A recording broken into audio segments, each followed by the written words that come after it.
So this is a course on J. Gresham Machen and the Presbyterian Controversy.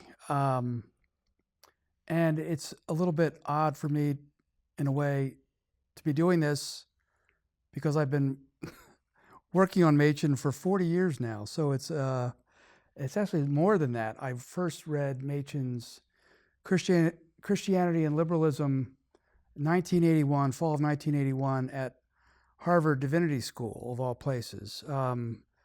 William R. Hutcheson, the great scholar of Protestant liberalism, assigned Machen in the course because he also talked about Machen in two of the books that he wrote about liberalism as one of liberalism's great foes.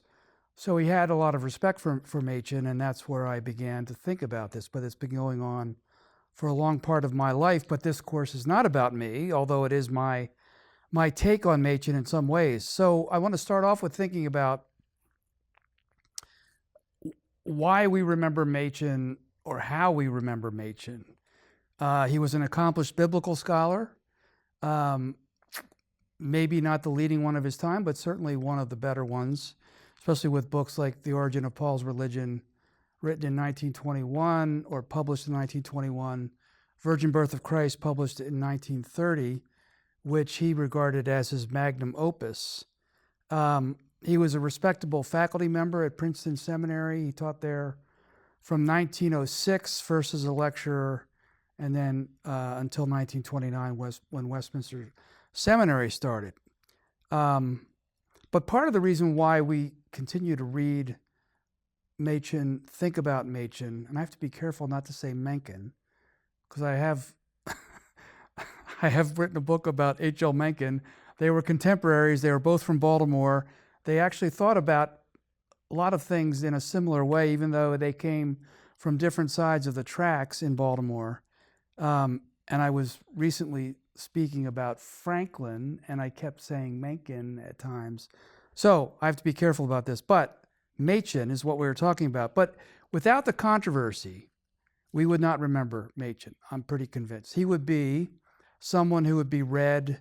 He wrote a New Testament Greek grammar that I don't know if it's still as widely used as it once was. I used it when I was in seminary. And I think his books on Paul and the virgin birth are still assigned, but it's not the cutting edge scholarship that it once was. And one way of thinking about how we remember people, even when we think about presidents of the United States, the ones that stand out are ones that were connected to a crisis or controversy. Of course, George Washington, the founding, accomplished general during the Revolutionary War. Abraham Lincoln, Civil War. When a crisis comes on the scene, a president has to rise to the occasion. FDR with the Depression and World War II. Even George W. Bush, who was not necessarily going to be considered a great president, with 9/11 happening on his watch. A whole lot of events, circumstances flowed from that. So presidents rise to occasions, and people oftentimes rise to occasions during conflicts and controversies, and that's, I think, one useful way of thinking about Machen, and it is how we remember him. We remember him mainly as a fighter. Now, there are different ways of regarding his fights, his controversies. Within the OPC and the Reform world, NAPARC world, it's easier to regard that fight as being legitimate because he opposed theological liberalism. For people in the mainline church, though, and we'll get into this later on in the course, but it's not always the case that they thought Machen really had a reason to fight, because really, was the controversy something that he created in his own mind, or was there something legitimately there? One of the people from the mainline church who wrote a book about the Presbyterian controversy, although he called it the broadening church, this was Lefferts Letcher, who taught church history at Princeton Seminary. He wrote a dictionary article for what was then the standard biographical dictionary of American figures. And this is how he concluded his article, which is probably 500 words long. He said, he wrote, Machen was of medium height, with dark hair and dark eyes, often lighted with a half shy but hearty smile. I'm not sure if that bears out on the image behind me on the wall. Letcher goes on to say, Machen was sure of the correctness of his own objectives and often impatient with those who could not agree with him. His transparent sincerity and self-abandoning commitment sometimes evoked heroic responses. He was trying to be generous, but he also has that notion in here that I think a lot of people who have thought about Machen thinks that he was really committed, zealous, but did he overdo it?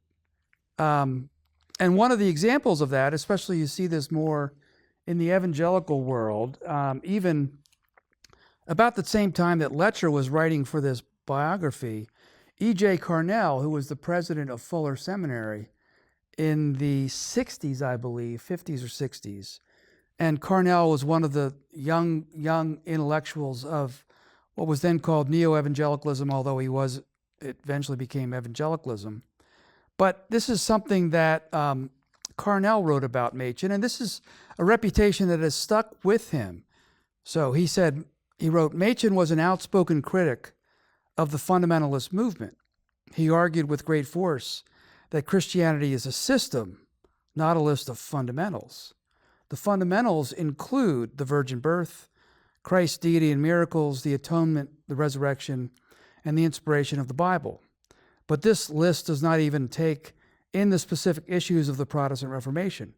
Roman Catholicism easily falls within the limits of fundamentalism. So, Carnell, to his credit, distinguishes Machen from being a fundamentalist, and something that argument that I've tried to make over the years, that Machen is not regarded well as a fundamentalist, but better as a Presbyterian. But then Carnell goes on, while Machen was a foe of the fundamentalist movement, he was a friend of the fundamentalist mentality, for he took an absolute stand on a relative issue, and the wrong issue at that. Well, isn't that interesting? He goes on, Machen gained prominence through his litigations within the Presbyterian Church USA. He contended that when the church has modernists in its agencies and among its officially supported missionaries, a Christian has no other course than to withdraw support.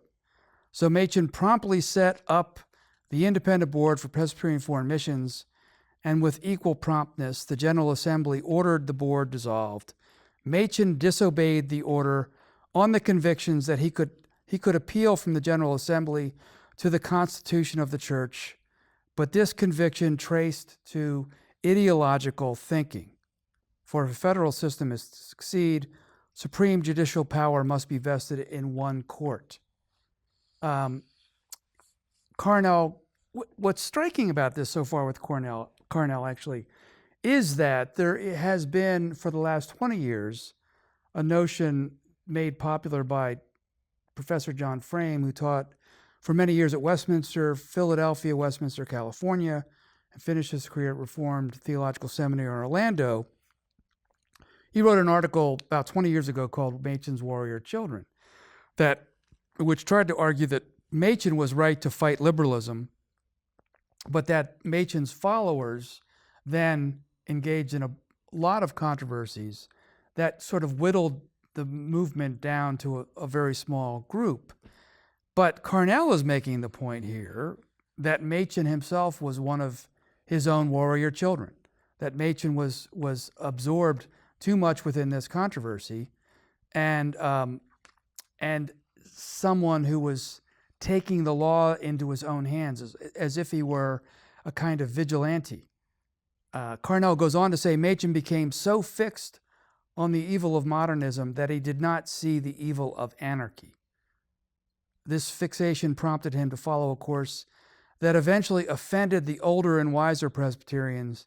These men knew that nothing constructive would be gained by defying the courts of the church. Perhaps the General Assembly had made a mistake, but until the action was reversed by due process of law, obedience was required. I don't recall what denomination Carnell was in, although I think he was trying to minister in the PCUSA for a time, as many Fuller Seminary faculty were. But if Carnell knew much about the history of Presbyterianism, that's not exactly the way that Presbyterians would think about church law and appeals to constitutions, etc. There are all sorts of mechanisms in Presbyterian church government for appealing decisions. And it's also the case that it's not as if Machen was quick to form an independent board, as we will see. It wasn't until 13 years into the controversy that Machen actually took the unusual step of creating an independent agency for Presbyterian foreign missions. So this is all a way of thinking about how we remember Machen, and we remember him as a fighter. So it's useful to think about the ways in which he fought, what he fought, which is what we'll try to get into over the course of this lecture series, but also trying to think about what prepared Machen to fight, which is will be the topic for another lecture here. But in thinking about fighting, and this is something that's come on the radar recently, which has to do with the worlds of evangelicalism and the ways in which evangelicals, conservative Protestants, relate to the world. Aaron Wren, who is an entrepreneur of a kind, a think tank scholar. He writes sometimes in magazines. He used to write for the City Journal, worked for the Manhattan Institute. Very thoughtful guy, not trained theologically, but picks up a lot and has useful insights. He recently wrote an article for First Things magazine on the three worlds of evangelicalism, and he pointed out that there were three developments. There was a positive world, a neutral world, and a negative world. The positive world is the world of evangelicalism before 1994. And in this world, society at large retains a mostly positive view of Christianity.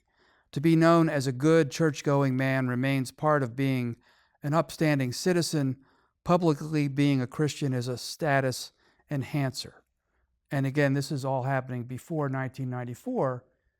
And to make some sense of that, for anybody who remembers the presidency of Bill Clinton, there were images of Clinton going to church, carrying a Bible. So that would bear Wren's point out about being a Christian was considered a positive thing.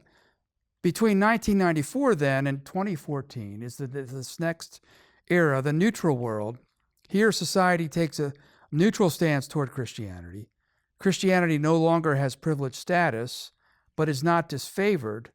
Being publicly known as a Christian has neither a positive nor a negative impact on one's social status. Christianity is a valid option within a pluralistic public square. And it's interesting that Wren makes the point that this is the era when Tim Keller developed his ministry in New York City, especially as an apologist. And Wren makes the point that Keller may have really picked up well on the moment of presenting Christianity in a kind of neutral era of American history. But then negative world is the world of 2014 to the present. And he writes, society has come to a negative view of Christianity during this period. Being known as a Christian is a social negative, particularly in the elite domains of society.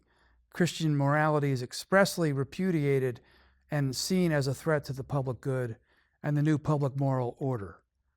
And what's curious about this dating, too, is that it's not simply a Trump phenomenon that drives this. 81% of evangelicals, white evangelicals, voted for Trump. We repeatedly heard after the 2016 election. But this is happening before 2014. It's happening, before 2016. It's happening in 2014, and Wren works this out. But this is a useful perspective to keep in mind for this. And another layer on top of this, the ways of thinking about Christianity in relation to society, American society in particular, is something called the Benedict Option. Rod Dreher, a journalist who's written a lot of best-selling books, who has created a niche for himself with some very thoughtful things, sometimes, in my estimation, a little hysterical, but he wrote a book called The Benedict Option. And this is a book that came out roughly 2015.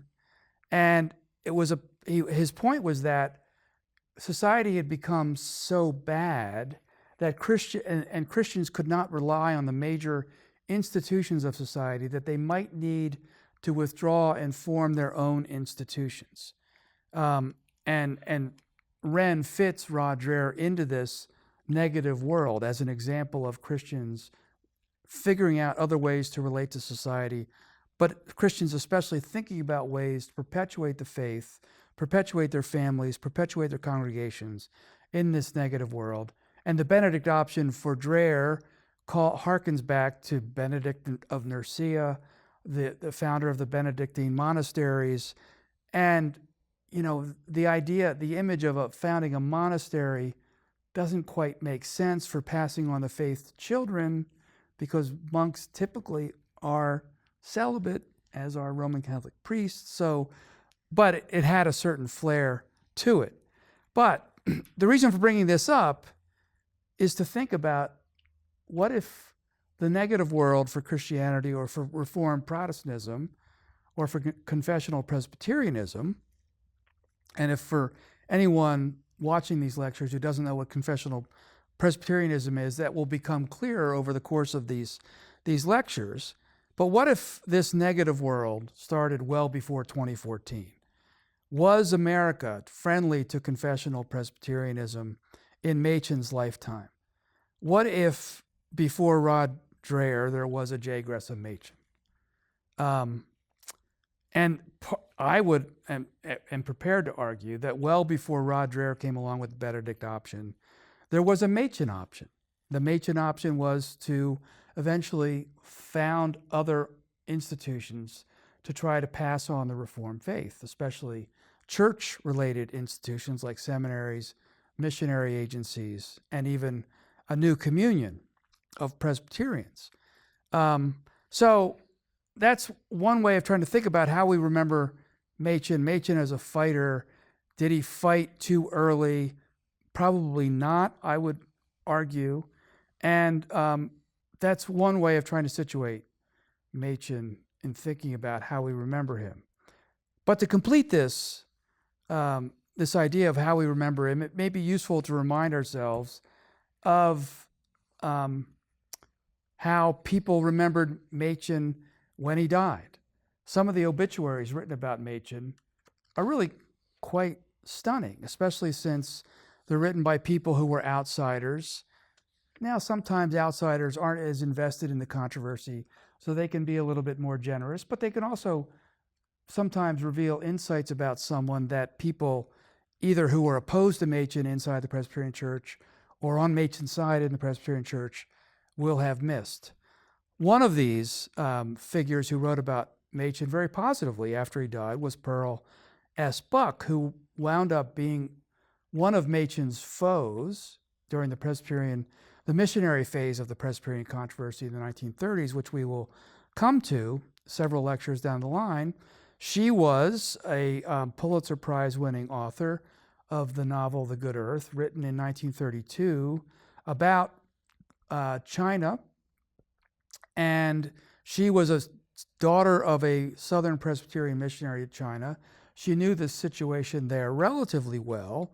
She also lost the faith, so she wasn't exactly inclined to think highly of the way the Presbyterian missions had been conducted at a certain point. But for the New Republic, she wrote the following, and I'll quote from a couple paragraphs from her, I guess you would call it an obituary, but it's a piece that she wrote after Machen died. The New York Times, she writes, a few days ago brought the news of the death of J. Gresham Machen. the fighting fundamentalist. See, there it is. He's a fighter, although I try to say he's not a fundamentalist. I never knew him, but somehow it is a shock to read of his death. I find I am sorry he is dead, though I never thought of him when he was alive, except to find occasional enjoyment in his doings when I read of him in the papers. I feel a sense of his loss, knowing that now that he is gone where he need no longer fight, because presumably everyone in heaven will agree with him. I hope, if he is now where he thought he would be, that he is not bored with the eternal peace. So she's having a little fun with Machen as a fighter. But she goes on. The church has lost a colorful figure and a mind which stimulated by its constant contrary activities. He added life to the church, and it needs life. And we have all lost something in him. We have lost a man whom our times can ill spare, a man who had convictions which were real to him and who fought for those convictions and held to them through every change in time and human thought. There was a power in him which was positive in its very negations. He was worth 100 of his fellows who, as princes of the church, occupy easy places and play their church politics and trim their sails to every wind, who in their smug observance of the conventions of life and religion offend all honest and searching spirits. No forthright mind can live among them, neither the honest skeptic nor the honest dogmatist. I wish Dr. Machen had lived to go on fighting them. That was published January 20th, 1937, roughly 19 days after Machen's death. It's curious in that that those lines that Buck writes about the princes of the church who occupy easy places and play their church politics. Try to keep that in mind when we get to the struggles over Princeton Seminary in the late 1920s, whether some of those people were occupying easy places then. But Buck had a sense of church politics. She herself was a skeptic. She had left the church herself, but still has admiration for Machen as a fighter. But then probably the greatest obituary, and this is where I can actually say Mencken without confusing it with Machen. H.L. Mencken wrote a column about Machen after Machen's death, January of 1937. That is, it's one of the first pieces I read by Mencken that made me think something was intriguing about Mencken and deserved further scrutiny. But he also hits a number of really significant points about Machen that I think are useful for thinking about how we remember Machen. Mencken wrote, "The Reverend J. Gresham Machen, who died out in North Dakota on New Year's Day, got on the whole a bad press while he lived, and even his obituaries did much less than justice to him. To newspaper reporters, as to other antinomians, a combat between Christians over a matter of dogma is essentially a comic affair, and in consequence, Dr. Machen's heroic struggles to save Calvinism and the Republic were usually depicted in ribald, or at all events in somewhat skeptical terms. The generality of readers, I suppose, gathered thereby the notion that he was simply another fundamentalist on the order of William Jennings Bryan and the Simeon faithful of Appalachia. But he was actually a man of great learning and, what is more, of sharp intelligence." The contrast there with Bryan is also intriguing, because one of the meanest things that Mencken ever wrote was about William Jennings Bryan only 5 days after Bryan died, and they just had a set two at the Scopes trial. But more on that in lectures ahead. Mencken goes on, "What caused Machen to quit Princeton and found a seminary of his own was his complete inability as a theologian to square the disingenuous evasions of modernism with the fundamentals of Christian doctrine. He saw clearly that the only effects that could follow diluting and polluting Christianity in the modernist manner would be its complete abandonment and ruin. Either it was true or it was not true. If, as he believed, it was true, then there could be no compromise with the persons who sought to whittle away its essential postulates, however respectable their motives. Thus he fell out with the reformers who have been trying in late years to convert the Presbyterian Church into a kind of literary and social club devoted vaguely to good works. It's a really useful summary of mainline Protestantism, in my estimation. A kind of literary and social club devoted vaguely to good works.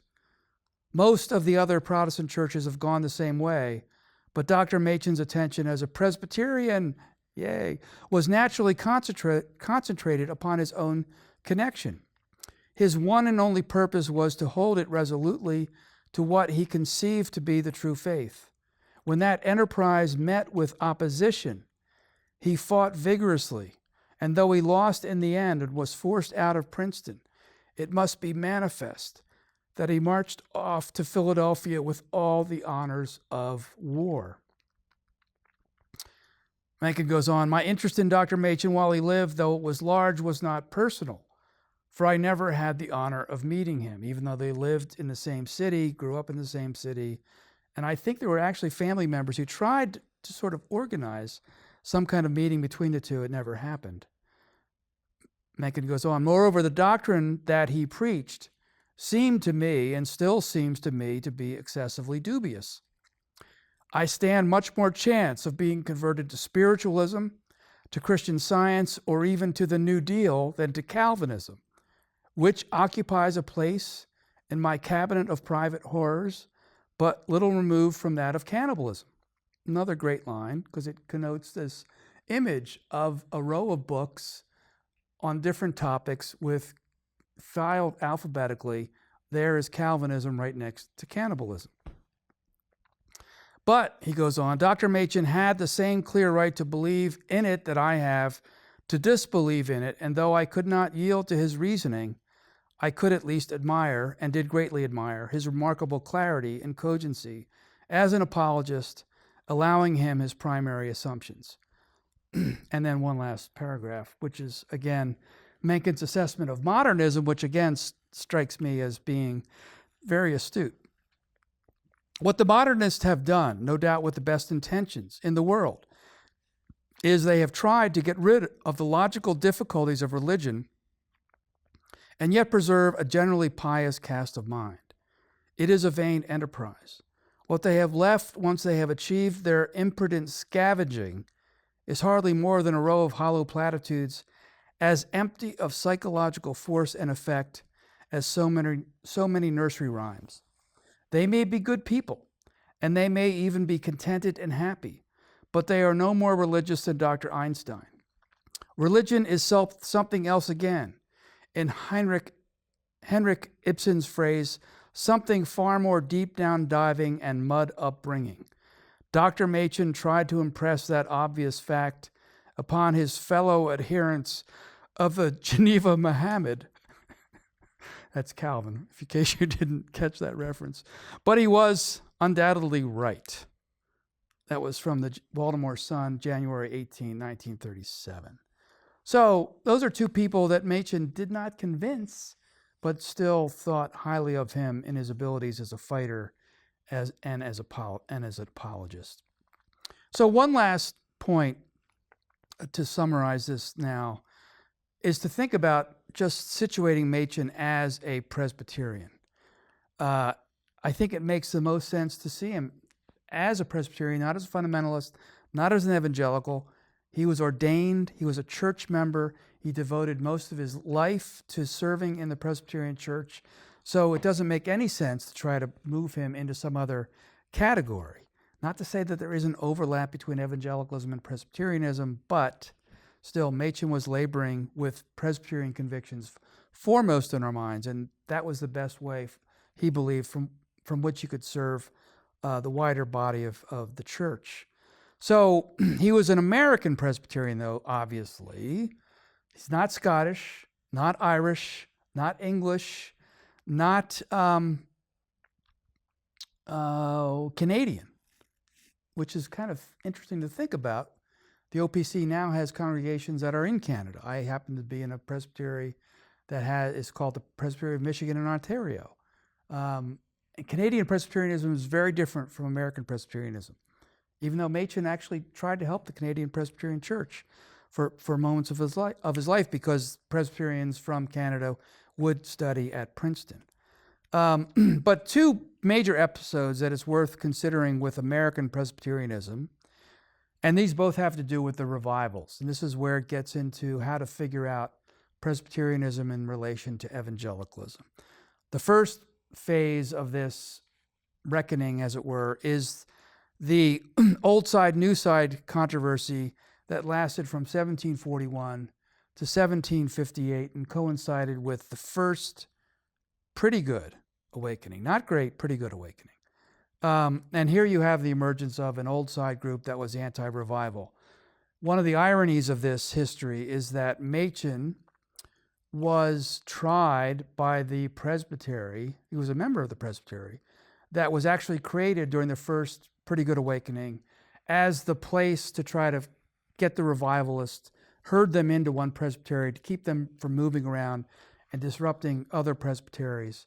That was the Presbytery of New Brunswick, created for Gilbert Tennant and others, but that was the presbytery that eventually, spoiler alert, brought Machen to trial.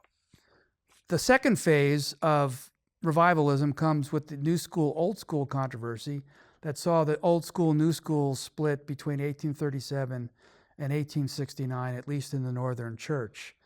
Machen comes from the Old School branch of American Presbyterianism because Princeton was very much on the side of the Old School controversy and carried on a tradition of teaching theology and defending Reformed theology for over 100 years, remarkable run in the history of seminary education. That's where Machen received his education, taught, and the tradition with which he identified. And in my estimation, not enough people have paid enough attention to what Old School Presbyterianism was as a way of trying to make sense of Machen and why he fought. And the typical definition of Old School Presbyterianism is to look at three characteristics. It's strict in its Calvinist soteriology, particularly with regard to subscribing the Westminster Confession and catechisms. So they were eager to be strict subscriptionists. Not all of them, but many of them, especially the people working, teaching at seminaries. Secondly, the Old School emphasized Presbyterian church polity or Presbyterian government, and as the proper means of overseeing the work of ministry. And then thirdly, they had a conception of piety that again was much more geared to Reformed or Presbyterian sensibilities than to evangelicalism. So, for instance, you will find Old School Presbyterians writing against organs in the church. They believed in a cappella singing. They believed in standing for prayer. One of the Princeton faculty argued that it was proper to stand in prayer to show respect for God. Sabbath observance, which would have been fairly characteristic of many American Christians, even Roman Catholics, but Presbyterians took that more seriously longer than others, and they were against oftentimes revival songs. So there are various aspects of Old School Presbyterian piety that Machen grew up with, although I'll say more in another lecture about the ways in which even that was beginning to wobble during his upbringing at the church in Baltimore, where he attended and was a member with his family. So overall, this is a way of thinking about how we remember Machen. We remember him as a fighter. That's how people knew him in his time and respected him for it.